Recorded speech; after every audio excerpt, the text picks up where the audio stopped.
interning at the East Michigan Environmental Action Council, supporting their grassroots community space, the Cass Carter Commons. He currently lives in San Francisco. Welcome, both of you, to Freedom. And I just want to give a shout out to Christian Davis Bailey, a journalist, organizer, and student from New York at Stanford University, who wanted so much to come and join us, but couldn't get the transportation together in time. We did give him short notice, so we're sorry he couldn't make it. But a shout out to Christian. We miss you, Christian. Yeah, we sure wanted you to be with us. But in any case, let's get right to it. And I'll start with you, Michelle. Talk a little bit about how you first met Grace Lee Boggs and what got you interested in Detroit.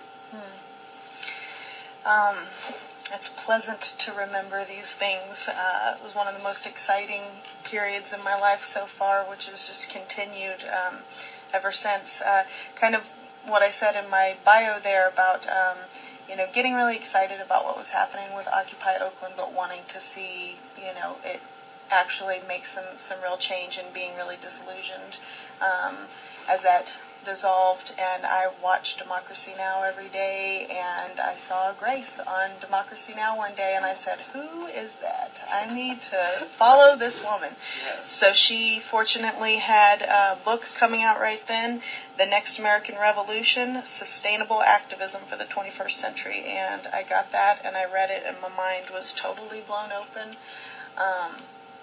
And I felt a visceral sense of freedom, of how I was free already, despite all of the oppression that was happening in the world, that I got a deep understanding of my own agency in the world, and that we actually make the world into being, and that's so much Grace's thinking. And so basically, as I read this, I reached out to the Boggs Center to get on their email list, and found out that there was a summer conference happening, and I said, I've got to get there. So I did an Indiegogo campaign, and got to go to her house and sit in her house and talk with her, and be a part of the whole conference, and it's changed everything for me since then. So. Right on. Yeah. All right. And Andrew, talk about your experience briefly, and then we'll get more into it. Sure. I was a student at UC Santa Cruz, and heard about this conference at UC Berkeley. It was a conversation between Angela Davis and Grace Lee Boggs. Right. And at the time, I knew who Angela Davis was because she taught at UC Santa Cruz for many years, but Grace Lee Boggs was not a familiar name to me. And so I went to the talk, and the line was out the door, and I couldn't even get in. And I was put into the overflow room, and afterwards, got me thinking, the conversation, too, that she had, which was really thought-provoking. I didn't get to go, but I got to hear it all. Yeah, it was really interesting to see Grace sort of challenge Angela in ways that I don't think anyone else could have. And so I got back to school, and I had been planning to go to Detroit, I think, for a little bit as part of my undergraduate degree. It was required that I do a 6-month field study, and so I was sort of interested in Detroit, kind of academically first, and then sort of I kind of learned about Grace Lee Boggs and more about the work that Detroit Summer, their youth group, was doing, and I wrote papers about it, and I was really excited to go, and so June of 2012, I just took a train out to Detroit, sort of not really knowing what I was going there to do. Know what you were getting into? No, not at all. And I ended up sort of falling into the Detroit 2012 conference. I had no idea it was happening at the time. And I got there right as it was beginning after the Allied Media Conference, and got to sit in Grace's living room too, and be a part of that. All right. So talk about the conference, the both of you. How is it organized? How many people are there? Were there at the conference? And elaborate a little bit so we can get an idea of what it was like. Well, so I went to both 2012 and 2013, so they were both quite different from one another. 2012, I think, because in large part probably her book, The Next American Revolution, coming out brought a large amount of people. Basically, I'm not entirely sure how many people were there. I can tell you it was a lot. What's the ballpark? What would you guess? I'm going to say, because people came it was 2 weeks long, and people came for different periods of it, so I'm going to guess maybe 500 people came in and out. What do you... Sure, I mean, around that, because... Okay, that gives us some idea. Yeah, right after the Allied Media Conference, and I think a lot of people who went to the Allied Media Conference stayed. And what media conference? It's a conference that originally started in Chicago for sort of media activists and has moved to Detroit over the last few years. It's run by this organization called the Allied Media Project. Allied. Mm-hmm. And so the conference is every year in Detroit every summer, and a host of kind of media folk, like-minded folk come out and sort of learn about really interesting things. They do sort of like digital justice stuff, like around technology. Really relevant, I guess. So what are some of the things that you took home from those conferences that you attended? How did they enrich you? Well, there are several areas of focus that the Boggs Center puts out thinking on. Everything from reimagining education. It's always reimagining, reinventing, reimagining education, work, public safety, as in bringing the neighbor back to the hood, is the phrase that gets used all the time. Just basically thinking about the problems that plague us today and re-envisioning how these systems can work in a more person-centric way.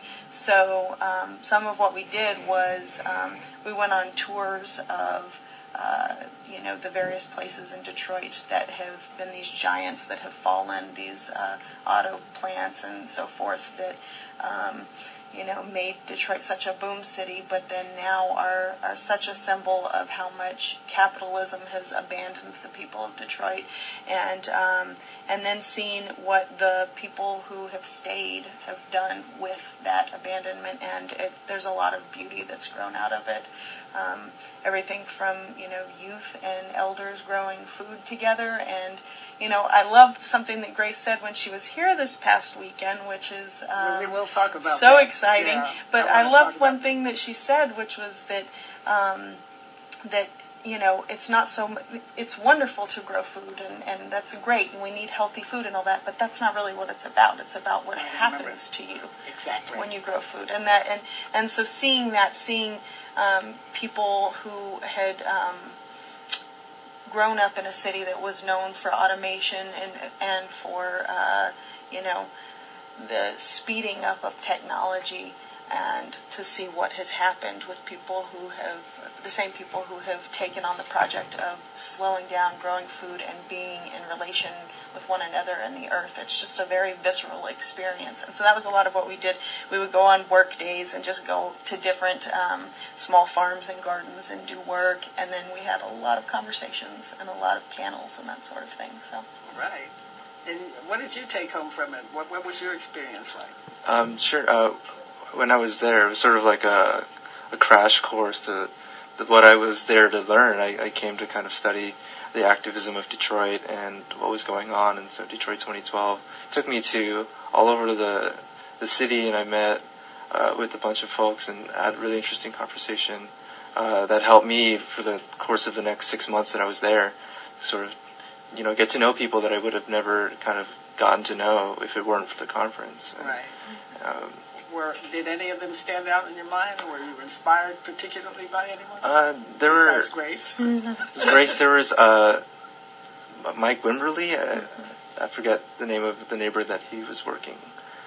There were a lot of different, just the youth. There was this conference on gentrification that youth had organized which was really interesting to me to see kind of youth voices being so empowered in Detroit in a way that I've never seen before, and like they led the conversation, and I was sort of there to study gentrification too, so that one really kind of stood out, just kind of the conversations and the things that they were thinking of as kind of young people in the city, their whole lives shaped by kind of the landscape of what it was and what they wanted the city to be, because kind of ultimately the futures that we want to create for Detroit are going to impact them the most. Of course. Yeah. And let's talk a little bit about the fact that Detroit is bankrupt and it's being run by a city manager. It's completely undemocratic now. Talk a little bit about that and the school board thing. And Do you want to say a little you want to take it? about that? Yeah. Okay. I can just say a little bit about what I've seen from the people that I met and grew to love in Detroit, and the way that they're resisting the takeover of their democracy. And Detroit is not alone. This is happening. I mean, it's more intense in Detroit, but it's happening a lot throughout Michigan, where elected officials have been taken away from their positions and had dictators come in and put in their place. So bankruptcy has been declared, and there is, of course, all of the who's going to get what sort of conversations happening, and the Of the pensioners. yeah, the emergency manager has made now 2 really lopsided deals, trying to, or not deals, but offers to allow the banks to take way more spoils than the pensioners in Detroit, and sheerly based off of the outcry from the people of Detroit, they have been taking their complaints directly to the judge in the case, and it's been the offer's been thrown back twice, which is unheard of, and so that just goes to show you. I mean, Grace is incredibly inspiring, and it's just legions of people who are just everyday folks who understand something so deeply about what it's like to be abandoned by capitalism. So I think that there's a really different sense of, this was the visceral thing for me, is there's a very different sense of solidarity with one another. Like there's a sense amongst the coalitions. There were different groups and all of this stuff, but there was a real sense that everybody was in this together, and that there was a lot of excellent thinking about how you resist the dehumanization that has come with all of this. And so it's people standing up and saying, it might not even be my pension, but this is not right, this is not human.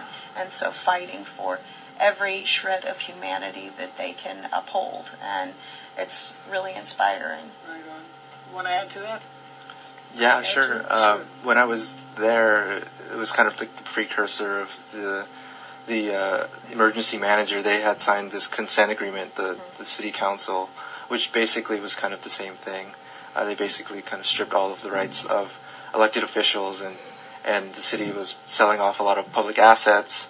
They were trying to get rid of the public water supply or utility when I was there. They were going to privatize it. Yeah, they wanted to privatize, so kind of a lot of the things that are happening in Detroit are kind of similar to what countries in Latin America experienced during the Cold War, which is kind of an interesting analogy to make in terms of. Yeah, well, we can look at other countries and see what has gone down there and understand that it went down there. It's just another step to happen here, because we know that things are global now, and there's a global elite that are running everything. Yeah. Corporate elite. It's terrible.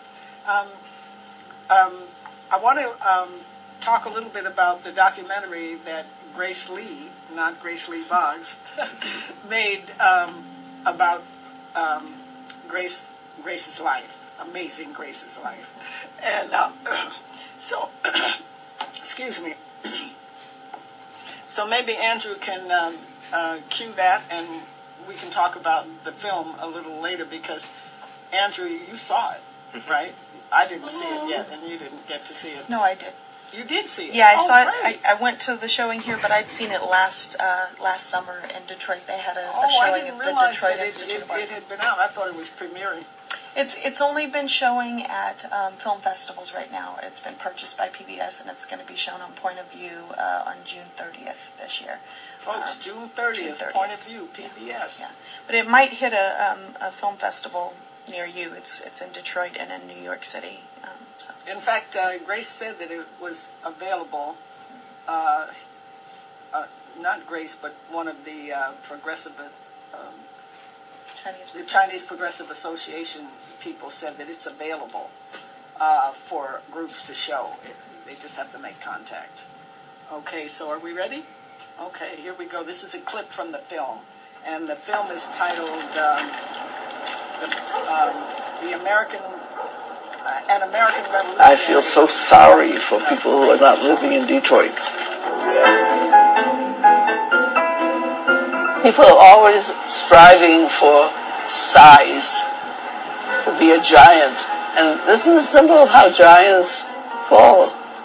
Keep recognizing that reality is changing and that your ideas have to change. Don't get stuck in old ideas. Grace has made more contributions to the black struggle than most black people have. How did you become a philosopher? I'll just go back 70 years. I'm not sure why I am who I am. I think it does have something to do with the fact that I was born female and born Chinese. Folks didn't really think about Grace as a Chinese American. She was Grace. You know, she was just one of us. I think the light bulb goes on very often in conversations that people have, and we don't pay attention to it. Talk is cheap. I find it very, very difficult to take. I want to tell you honestly, their talk was not cheap. Oh, God, yes, she made all kinds of people cry. Myself included. Grace, how would you describe where we stand now? One of the difficulties when you're coming out of oppression is that you get a concept of the Messiah. You have to get to that point that we are the leaders we've been looking for. We are the children of Martin and Malcolm. I don't know what the next American Revolution is going to be like, but you might be able to imagine it if your imagination were rich enough.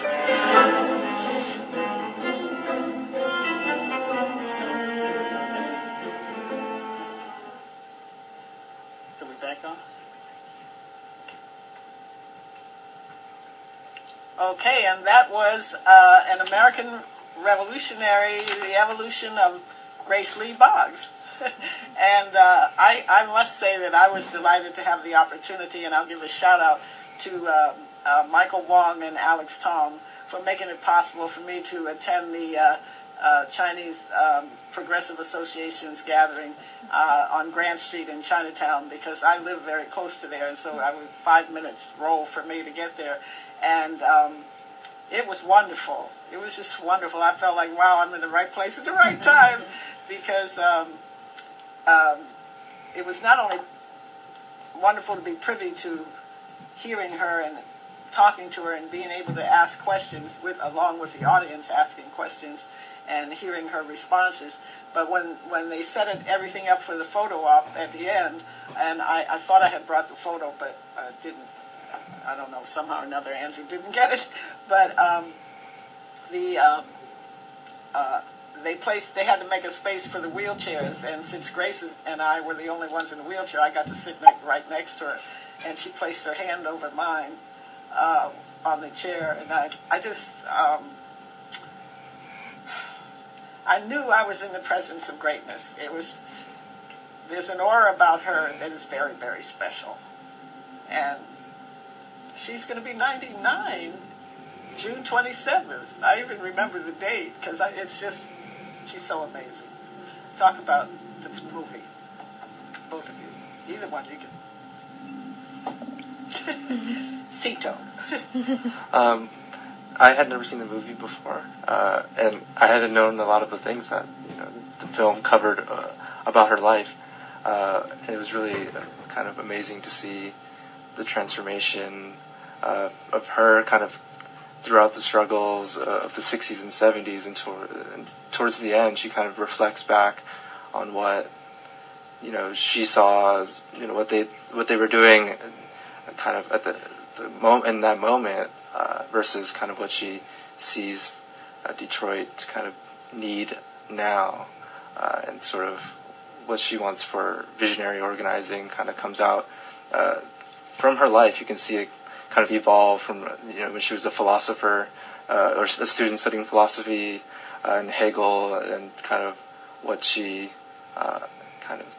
I don't think she doesn't study Hegel now, but sort of she sees kind of the dialectic of the past and sort of what she envisions for the future in a really different way than she did as a kind of a hardcore revolutionary in the 60s and 70s. And amazing to see kind of her involvement in the black struggle as a Chinese American woman, and myself being a Chinese American person too.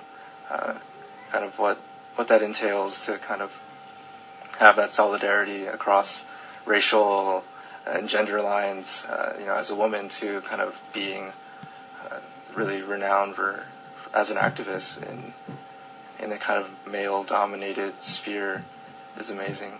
Oh yeah. Well, one of the things she talks about in the book,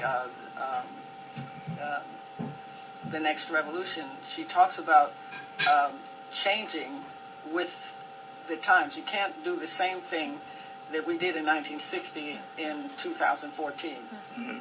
So you have to be constantly aware that the realities are changing, and we have to change our tactics and strategies as well, and not stay stuck on, not be stuck with old ideas. And we have to come up with new ideas, and that's what's really important today. I totally agree with that, because I see lots of activists who get very dogmatic. They might be Marxist-Leninists, but they're stuck at the old stage and still thinking in the old patterns and thinking in the old strategies and tactics, seizure of power, that kind of thing. Where now things are very different, and she talks about growing the soul. She talks about solutionaries, coming up with solutions. Talk a little bit about. I think one thing that has been really instrumental for me, and why her philosophies and the actions coming out of the Boggs Center, coming out of Detroit, mean so much to me, is because of that, exactly what you're talking about here, these solutionary oriented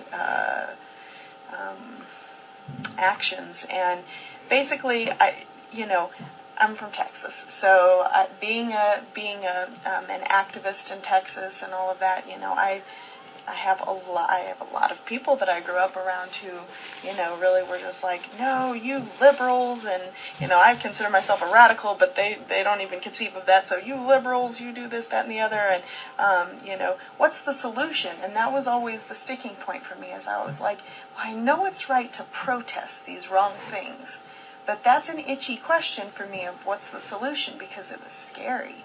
And it does require, and this is something Grace said this weekend, being a revolutionary requires making projections. And that matters so much to me, and it's terrifying, and it's liberating. And it puts us right in the center of being responsible for how the world goes, that none of us can escape that. And so for me, that's the key distinction between what gets talked about as protest organizing, or as Grace said this weekend, that she feels that breaking with the Alinsky model of protest organizing is the most important and critical thing we can do at this point in history, and I agree. And it's time for us to see ourselves as people who can be solutionaries, who can think up the answers to these crises, because it is very clear that government has failed us. It is very clear that the state is no longer powerful like it used to be, and that the jobs have been shipped elsewhere, and we can't just keep pushing along on the same Marxist pathways that revolutionaries have done for so long. And it doesn't mean that that's not important information for us to use, but our situation has fundamentally shifted. Exactly. As times change, we have to change with them. Mm-hmm. And I think that is, it's very, very important, And the other thing she talked a lot about was stop being victims, and that's in keeping with become solutionaries, be creative. And the youth are the ones that we elders have to count on to be the creative ones, because you are full of bloom of life, and you are the creative ones, you have the creativity and the ideas, and you have the boldness and the audacity that goes with it, that goes with youth, to implement your creative ideas, So I think, I'm excited, and she's already recharged my batteries, because, I'm looking at 75 this year, my next birthday, but she's looking at, on June 27th, she's looking at 99, and she's still going strong. Was that inspiration? Oh, let me tell you. I feel empowered, Yes, absolutely.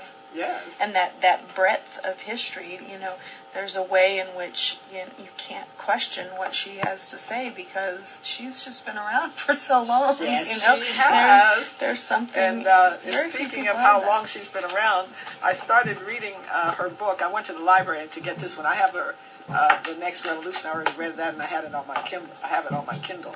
But this, I got from the library in the neighborhood. And it's Living for Change by Grace Lee Boggs, and it's her autobiography, and I think it was written in 98. I think that's the right copyright. So it really gives her history. And one of the things that was interesting to learn about her is that, as some of you already know, that she comes from a middle-class background. Her father wasn't always wealthy or rich, but he worked very hard as a Chinese immigrant when he came here in the early 1900s, I guess, and started off as a cook and laborer and all that, and ultimately became an entrepreneur and opened his own restaurants, and he became the proprietor of a very famous restaurant that seated some 1,500 people in New York on Broadway near Times Square before Times Square got seedy. And then I heard it's made a comeback. It's been modernized now, but it got real seedy for a while. But her father's restaurant was famous, and people came from all over. That was the place they went to in New York for Chinese food. So she went to Barnard, and she went to Bryn Mawr, and became a professor, and got her PhD and all that, and then eventually, I think if I'm not mistaken, the event that galvanized her and sparked her activism was the first March on Washington. A lot of people aren't aware of the first March on Washington. It was organized by Academy of Art University's KR News is next. Coming up, President Obama responds to online problems with the Affordable Health Care Act. Once she got involved, plans in the works for the teardown of a major artery into San Francisco. You'll meet a man who feeds homeless people out of his own pocket. And the controversy over playing chess on the streets of San Francisco. Those stories and more coming up next on KR News.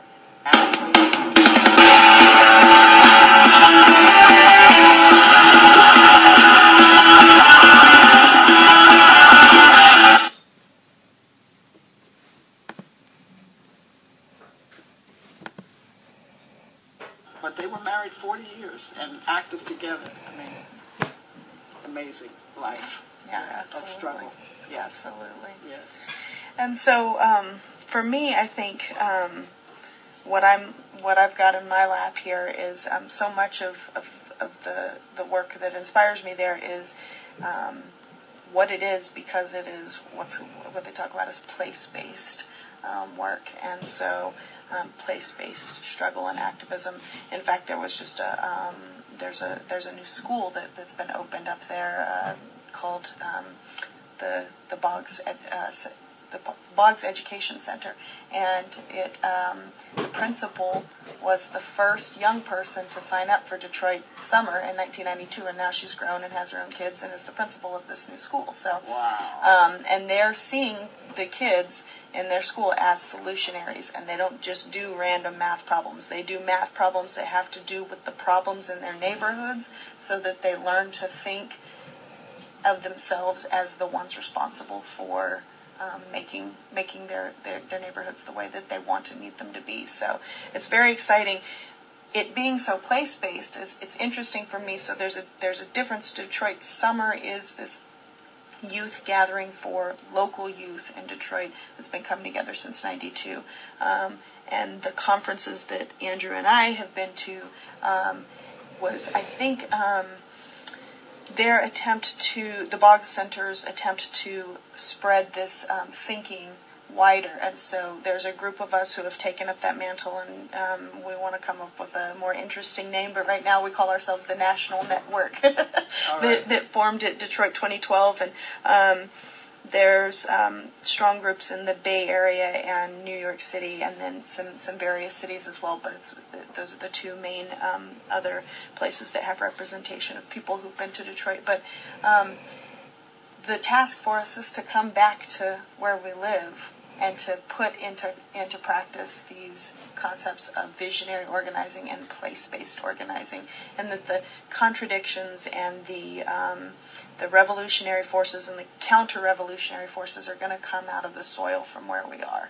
And so that is some of what the Bay Area crew is trying to shine a light on and start some energy under. I've been saying we've got a little pile of kindling, and we want to see it turn into a roaring blaze. And so we got some of our folks out to the screening of her film this past weekend, and we've got 2 follow-up events that I'd like to tell folks about. Sure.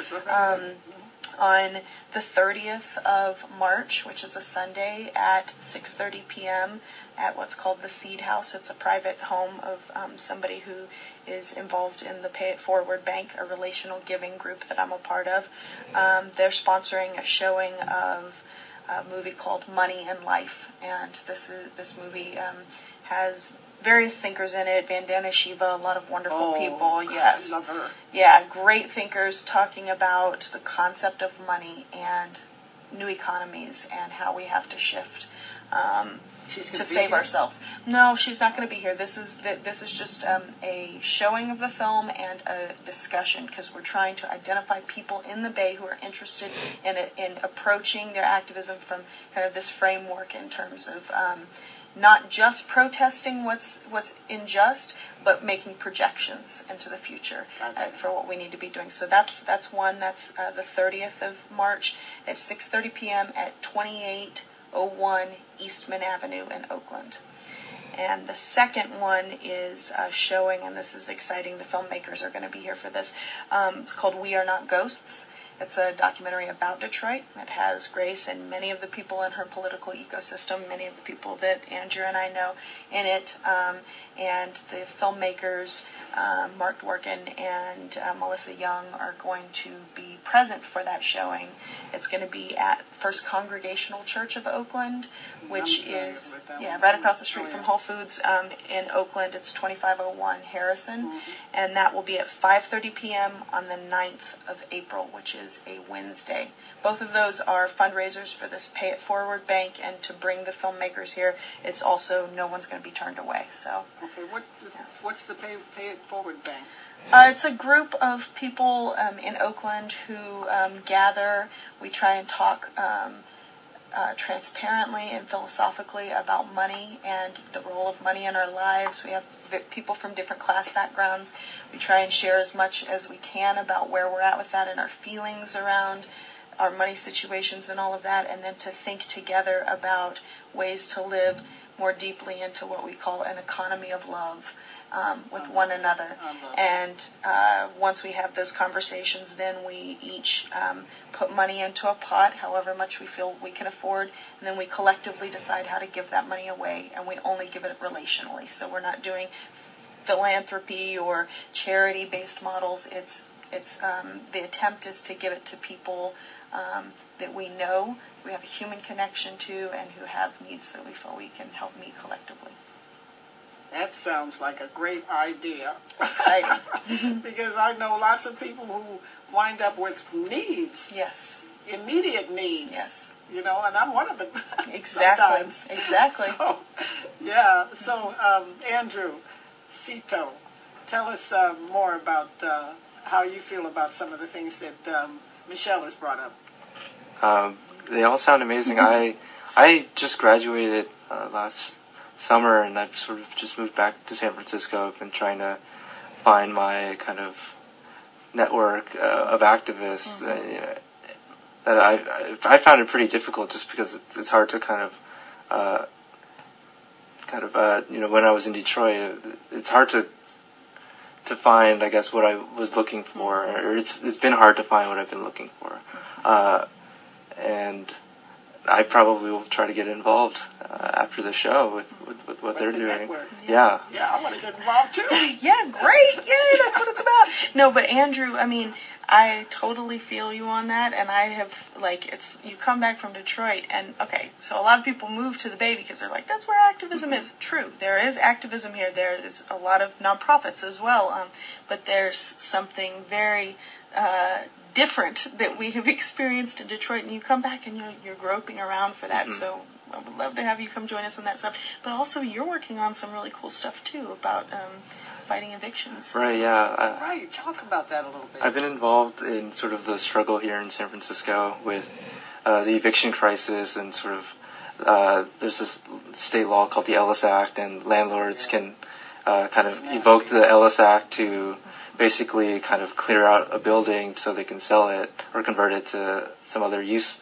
And it's mostly abused to evict tenants so they can sell buildings, and to landlords, to speculators mostly, and who are going to probably convert homes into really expensive condos. And if you walk down Market Street, you can see kind of the sky rises going up, and none of those are affordable.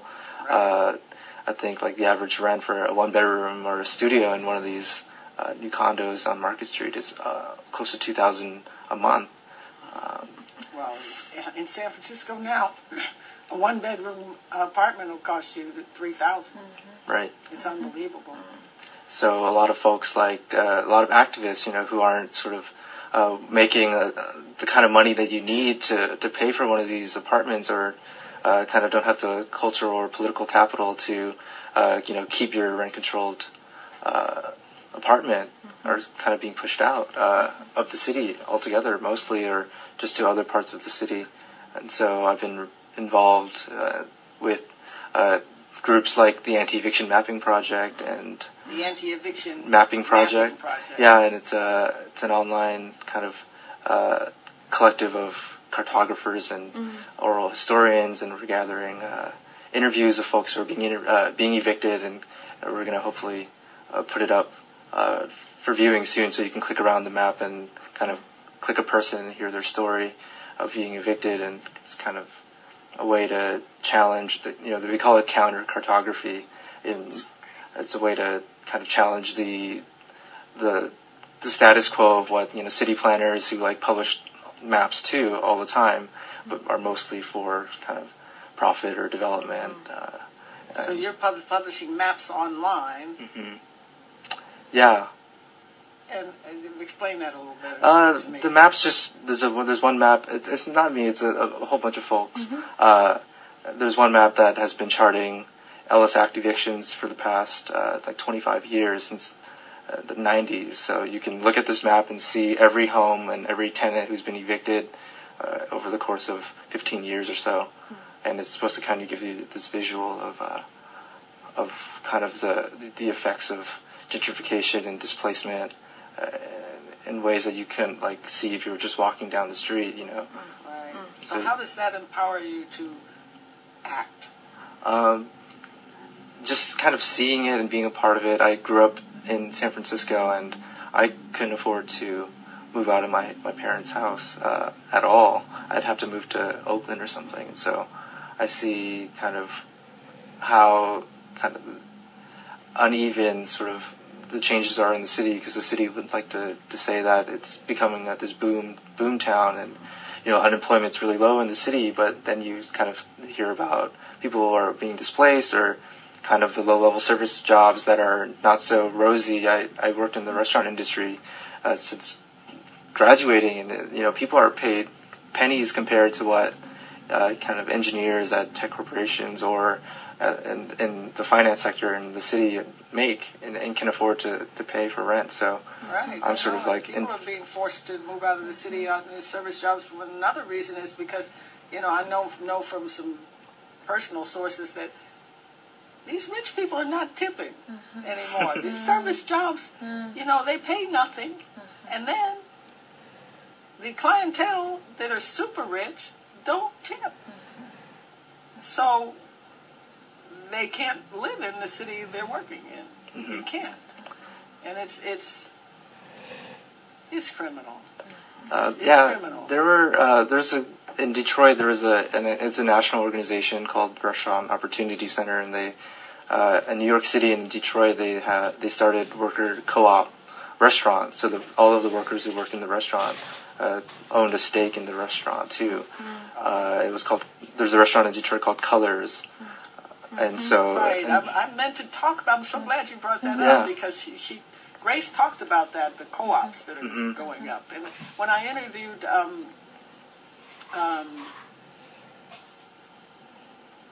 Gail McLaughlin of Richmond, she's the mayor of Richmond, she was also doing a lot of innovative things, and she is doing a lot of innovative things in Richmond. And one of the things is developing lots of worker co-ops. So talk about those co-ops. Did you hear the good news about Richmond? They just raised their minimum wage. Now they're beating us. Or not us, I don't know. I heard they were doing it, but they succeeded. It just happened on Tuesday, yeah. They did succeed in raising it to, 11? Yeah. No, it's 12. Wow. 12. I should have looked it up before. I had 12 something. Gail. 12 something. I know she was in there. Yeah. So now they have a better minimum wage than San Francisco does. Yeah. Additionally, the same filmmakers who did We Are Not Ghosts, the Detroit film that we're going to be showing at the First Congregational Church of Oakland on the 9th of April. The next week, the 15th of April, they have their new film, which is called Shift Change, and it's about worker-owned co-ops, and it's going to be showing at La Peña in Berkeley. So, try and get out to that on the 15th of April. Yeah. 7 p.m., I believe. Yeah. And what's the name of it again? Shift Change. Shift Change. Right on, because we explain to people who might not know what a co-op is. Everybody doesn't know what a worker cooperative is. Well, you know about Colors. You want to talk about them? Sure. I'm not sure if Colors is actually a co-op, but I think they do kind of training for restaurant workers, because normally restaurant workers are stuck in, if they're a line cook, there's very little opportunity to advance, to be a manager and make kind of more money in that way. Right. Co-ops are generally considered kind of alternative ways of organizing businesses or societies and ways of living. Typically, you have kind of a boss at a business, and that runs the business, and you have workers who are sort of below you, and so there's one owner, and the owner takes all of the profits and pays whoever works for them a wage. Co-ops, worker-owned co-ops generally are different in that everyone who works at whatever business or establishment it is owns a stake in the business. So there's like profit sharing is one way to do that, or you can be a member co-op. There's a lot of bicycle collectives that are like that. So you pay a membership fee, and you have access to certain services and tools. Like REI is technically a co-op, the outdoor store. Rainbow Grocery. Rainbow Grocery is a worker co-op. Cooperative. Yeah. And I think there are many others in the Bay Area. I just don't happen to know them off the top. But there are a number. Oh yeah, absolutely. There's I can't speak for them because I don't have anything to do with them, but I love their acronym. There's an umbrella group for Bay Area cooperatives. I think it's called Bay Area Worker cooperatives. It's called No Boss. I can't remember what the N-O is for, but N-O-B-A-W-C is what it's called, and I love that, the way that they put it. And so it is. It's a No Boss. Yeah, it's a coalition of worker-owned. Well, I'm flashing back right now on. I was reading the New York Times maybe 30 years ago, and it was so strange for the New York Times to print an article like this that it never left my brain. They had a Chinese couple standing in front of a house that looked very much like a stucco house in San Francisco. You know, steps in front of it, and you know, it just looked like a typical San Francisco abode. You know, and a really nice house. And it was their bonus. It was their for their innovative effort in idea or something that was their contribution to the cooperative in which they worked. And it went on. The article went on to talk about this particular cooperative, and it had everything for the workers, everything. And of course, if a worker came up with an idea that pushed the production forward, or increased production, or increased profits for the whole cooperative, they got a bonus. And in this instance, they got a house, a brand new house. And I thought, wow. And but the other thing was that on the premises, they had everything that you could possibly want. They had restaurant, they had cafeterias, they had recreational facilities, they had gyms, workout places, they had a swimming pool. They had just everything, all the amenities you can possibly think of for the workers. And it sounded like an absolutely amazing place to work. And so cooperatives, to me, is the name of the game, and it really should be what we begin to replace capitalism with, is worker cooperatives, worker collectives. You know. Well, and there's a concept called that is being very championed by the Boggs Center as well, called New Work, New Culture. And there's a German philosopher, Friedrich Bergmann, who came up with this concept. He lives out in Ann Arbor, so right outside of Detroit. Say that again, New Work? New Work, New Culture. So you can't have one without the other. New culture. Yeah. And it's very focused on small level community production and reclaiming technology for human purposes. And that's something that I like about what you're talking about, these counter-revolutionary cartographies that are being done. So, you know, we know that the people in Detroit and many places in the world have been dehumanized by automation and getting jobs taken away from them and all of that. And then in what ways can we reclaim that and imbue them with our humanity? And I like hearing about that, and new work, new culture in terms of like using something like a 3D printer or something that's very high tech, but you need less of it for a small group of people to have a whole new culture of being and working with one another. And some of the ideas of this are that the work system as we know it, we're never going back to full employment. It's just not possible in this world anymore, and that we need to embrace that and see where the opportunities are in it, which obviously leaves us a lot of time and space to be close to one another as human beings. Right. Well, you know, I'm flashing back on something Mao said. What is work? Mm-hmm. Work is struggle. Mm-hmm. Mm-hmm. And I've practiced that in my life, because I've stopped working for capitalists. Yes. 40 years ago. Yes, but you still work. No jobs, but there's work. Right. Yeah. Right. And I vowed that instead of working for capitalists and paying taxes to this militaristic fascist government, that I would serve the people, body and soul. Yes. And my work is struggle, because when you struggle to self-develop, mm-hmm. to learn and grow and develop and change, that's struggle. Mm-hmm. So even working on yourself, a lot of people don't realize working on yourself is work. We tend to have an employee mentality, and we're almost completely out of time. So in this country, a slave mentality employee, if we're not working for, quote unquote, a boss, we're not working. Right. Yeah. So we need to change that. Yes. Thank you so much for being my guests, Andrew Szeto and Michelle Puckett. Yes. And thank you, Andrew Montoya. And thank you, viewers, for tuning in to Freedom is a Constant Struggle.